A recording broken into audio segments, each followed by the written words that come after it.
Arco. Yo, perteneciente al pueblo Coya en Jujuy, ha hecho que nuestras luchas de defensa del territorio hayan sido muchas, porque tenemos y sabemos cómo hemos venido protegiendo el territorio, cómo nosotros hemos podido vivir de esa Pachamama. We can't have healthy economies without healthy planet. Nature is our strongest ally, so we really need to protect it, invest in it, and nurture it. I'm not interested in lowering our emissions, I want to eliminate them.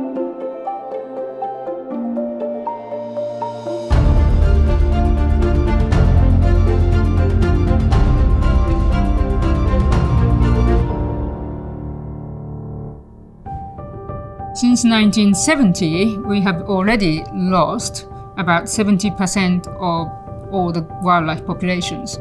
Over 1 million species are expected to go extinct in the coming decades. So really, we are in the 6th mass extinction crisis. And what does it mean to society and to us? Without nature, we won't even exist. We won't be able to survive. Biodiversity has a big role in tackling the climate crisis in a proper way. Of course, we are already seeing effects on biodiversity as a consequence of the climate crisis, but we also can make sure to take care of our ecosystems in a more resilient way to actually reach climate targets. So it goes both ways and they're very interconnected, and I'm guessing that's no surprise to anyone that nature is intricately linked to climate.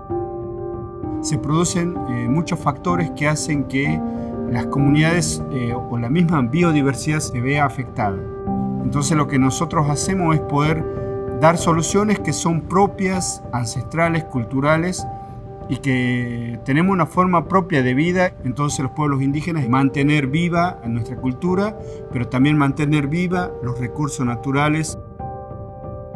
Nature-based solution is about protecting, conserving, and restoring nature to maintain and enhance its ability to help us all to handle a multitude of development challenges.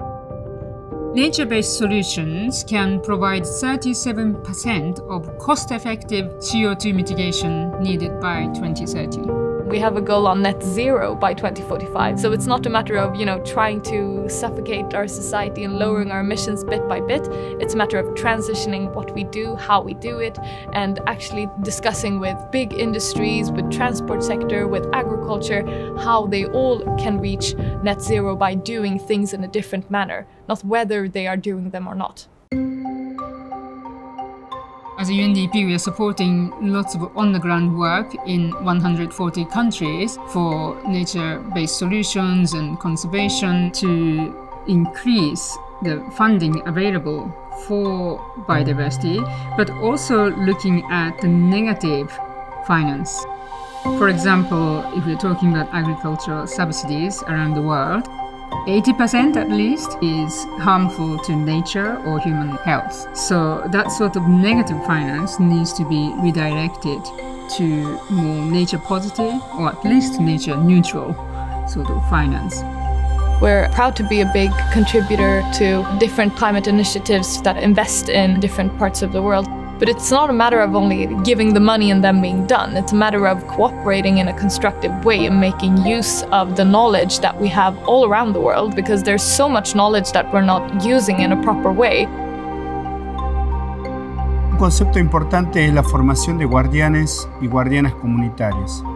Estas jóvenes, ya sean hombres y mujeres, que se forman por empezar en el derecho indígena, el conocer el territorio, las formas tradicionales, las formas propias de cómo cuidar la biodiversidad con la que nos encontramos.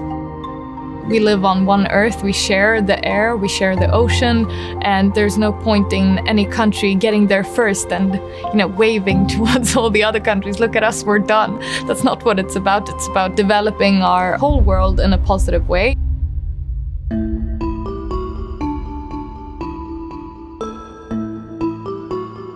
The notion of trade-off between nature conservation and economic development really belongs to the last century, because we know that businesses depend on nature.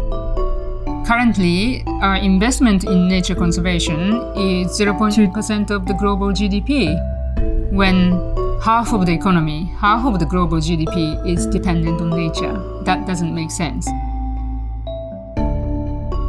Y este avance económico, de una manera muy neoliberal y capitalista, ese crecimiento económico vaya en contra de los territorios de vida, de las formas de producción local, ha hecho que cada vez haya más riqueza para algunos y más pobreza para muchos. If you read economic reports, you will see that they're quite clearly stating that you have to transition to gain profits, economic profits.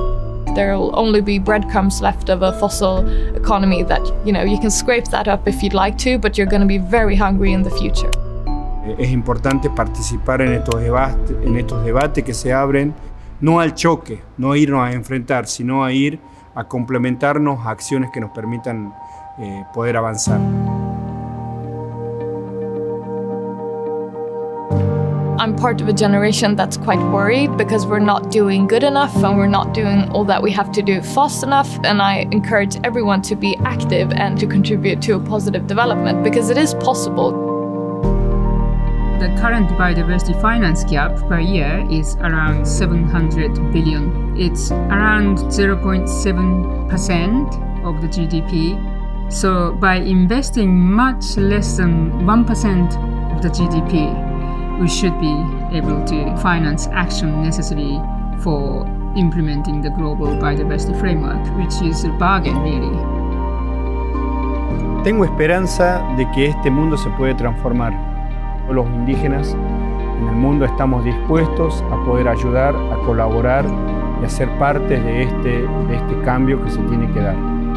Tengamos protagonismo y que tengamos el respeto a nuestros saberes y conocimientos para poder lograrlo. I'm particularly encouraged how business and finance sectors are proactively coming forward to be part of the solution for the biodiversity crisis. I'm seeing some signs of hope, and I think we are gathering momentum. We have the money, we have the methods, we have the science, we have everything we need. We have multilateral systems to contribute to us solving this. We have all of the ingredients and we just have to cook the dish.